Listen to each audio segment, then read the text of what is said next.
So yun, what's up everybody, everyone? Magandang gabi sa inyong lahat. Saan mang sulok ng mundo. Lalong-lalo na sa mga nakasubscribe at makakapanood nito. God bless you all.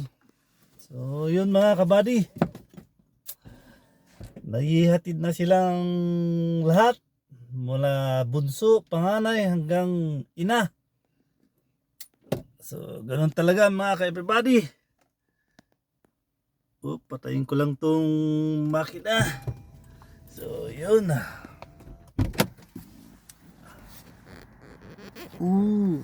Grabe. Masakit na yung tumbong ko mga kapatid. Ay, tatlong galahan, tatlong lugar.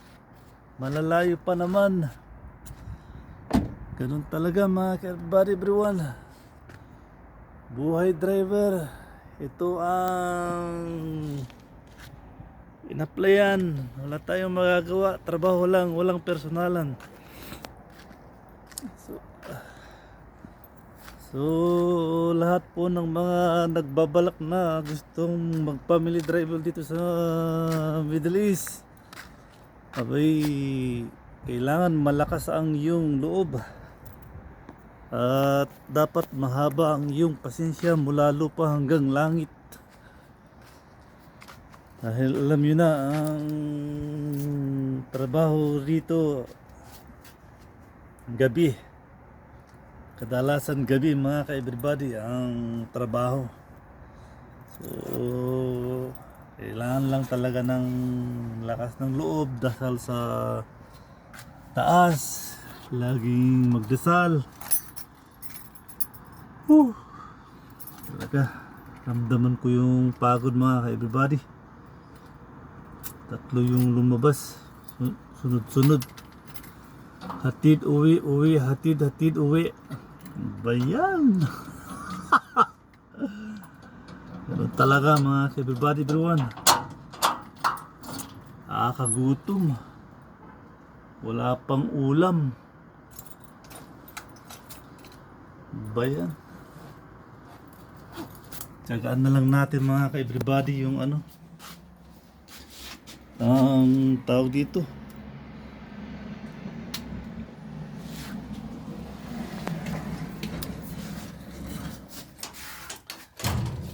Walang ulam, may kanin. Ayan mo, may kanin. Walang ulam. Bayan. Kala ko noon mga ka-everybody, sa totoo lang, kapag nagkaroon ka ng trabaho, kakaroon ka ng maraming ipon. Pero it's a prank. Langyo. Nakakahaplos ng muka. Na-prank talaga ako mga ka-everyone. Ay, buhay talaga.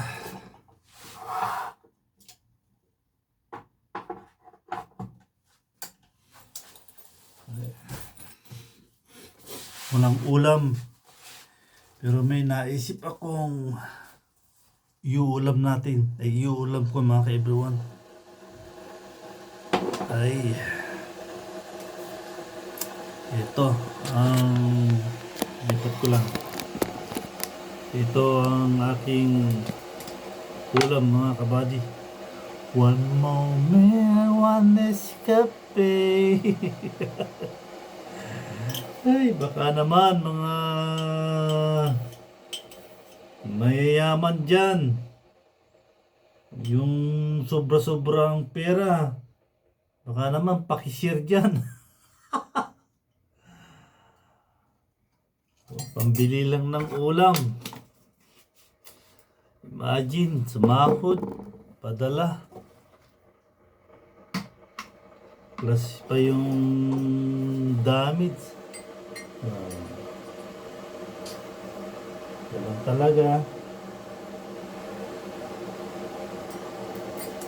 Minsan okay, another day, another 2, another 3. Not good.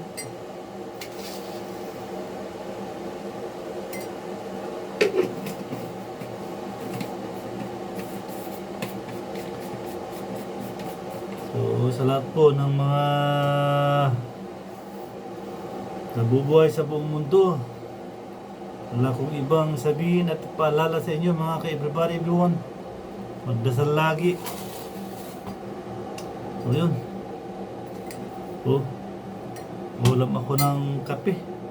No choice. Walang ulam eh. Wala rin pambili. Naipadala na. Yung may iwan sa akin, pinangbayad naman sa pagkakamali.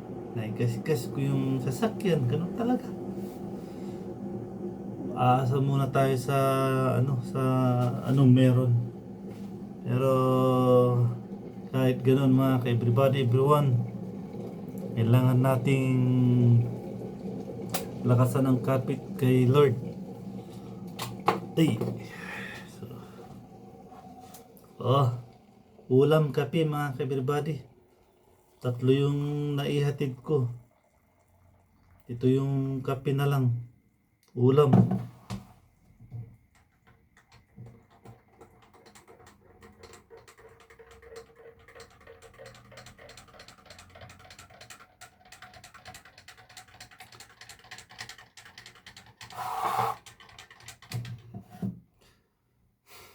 Ganun talaga.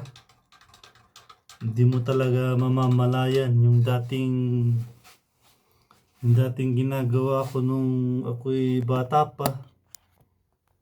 Ulam na mainit na tubig tsaka asin. Akala ko hindi ko na mababalikan, pero nangyayari rin dahil lang sa ayos ko lang mga ka-everybody. Ayos ko lang yung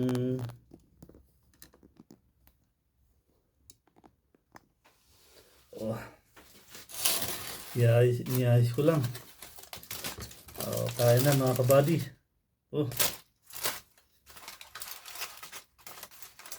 Kailangan kong kumain kasi magdadrive tayo mga ka-everyone. 3 yung lumabas. Sinipag sila.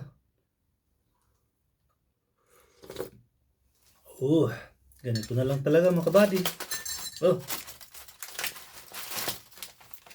Buhay life OFW. Gusto mong may ulam? Sabaw. Ano ba yan?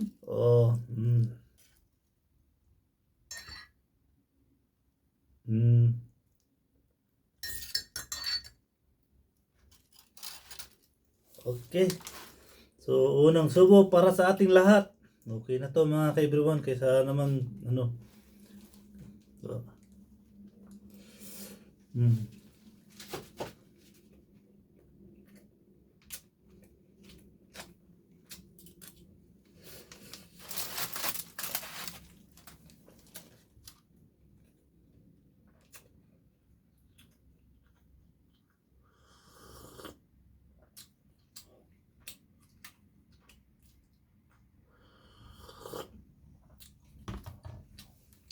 So, kayong mga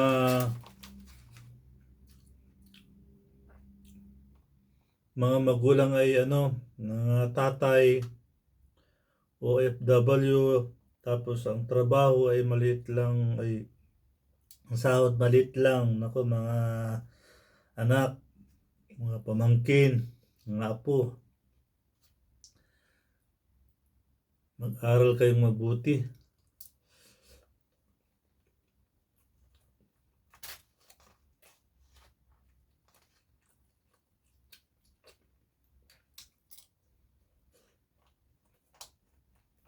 Huwag yung sayangin ang pagkakataon na pinag-aaral kayo. Huwag feeling rich.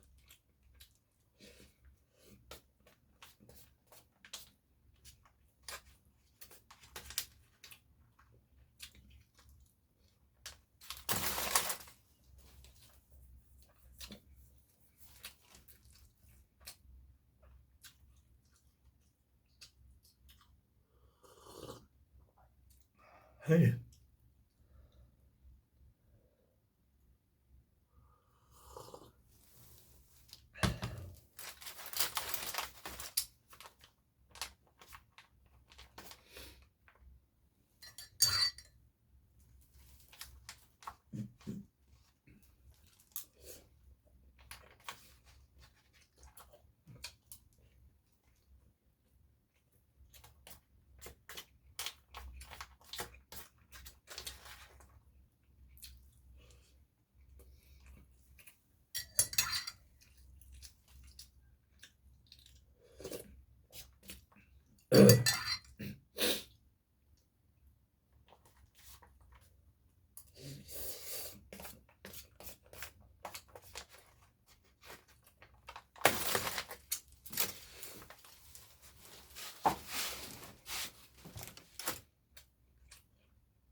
Masarap din pala.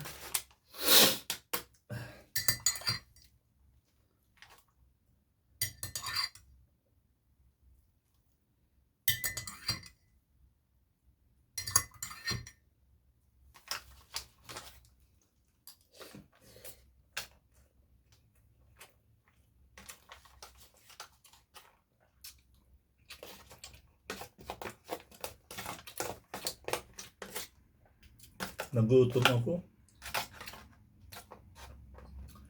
Malalayo yung pinunta ng mga mag-iina. Hiwalay-hiwalay pa. Grabe.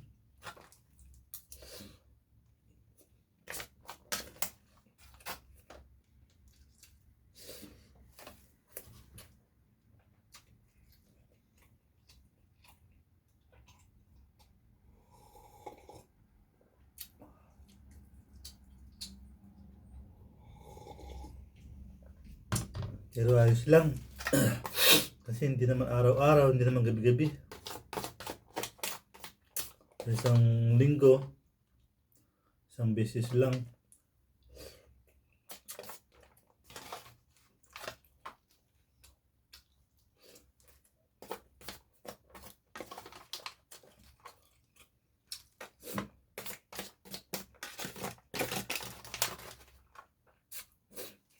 Ayan.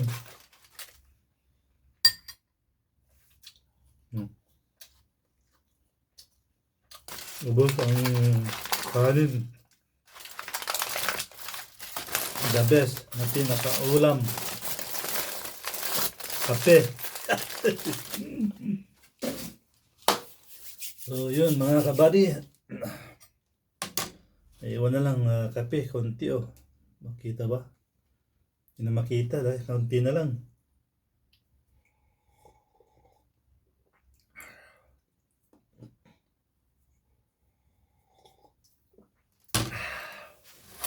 So yun, hanggang dito na lang mga everybody, everyone. Natapos na rin akong nag-dinner. Ako uwi ko lang, anong oras na ba? 9. Imagine, alas 5 nag-umpisa, ng hapon. Datid ko yung dalawa, pagka uwi ko, paano naman, kala ko hindi nalalabas, lumabas pa rin mga sa kaibigan. So yung mga kaibigan, everyone, maraming salamat pala sa mga nag-subscribe sa akin at yung makakapanood nito at magsusubscribe. Please subscribe my Rio Vlog TV. Please like and pakishare itong video na to kung gusto nyo. Kung hindi naman, okay lang. Si Lord ang bahala sa ating lahat. Saka sa inyo sana put God first always mga everybody, everyone. So sa lahat po ng mga OFW na ambisyoso. Hindi ko naman sinasabing ambisyoso na masama. Ibig sabihin ambisyoso tayo mga OFW kasi kung hindi tayo ambisyoso, wala tayo dito. Hindi tayo nagtatrabaho sa ibang bansa. Ambisyoso tayo dahil para sa ating mga sariling pamilya. Ayaw nating maghirap, Ganun talaga. Sana itong mga tradisyon na 'to ng mga Pilipino, hindi ko sinasabi na hinahalukay kayo. Sana itong tradisyon lang ng Pilipino. Kung napag-aral natin ang mga anak, huwag natin silang sabihan na kayo naman. Sana maalis na 'to. Dapat 'pag napagpaaral natin sila, nakahanap ng trabaho, dapat 'pag malakas tayo, huwag natin ihasa sa mga anak natin. Kumbaga, yung pagpapaaral natin sa kanila at pagpapalaki, konsiderasyon at obligasyon nating mga magulang.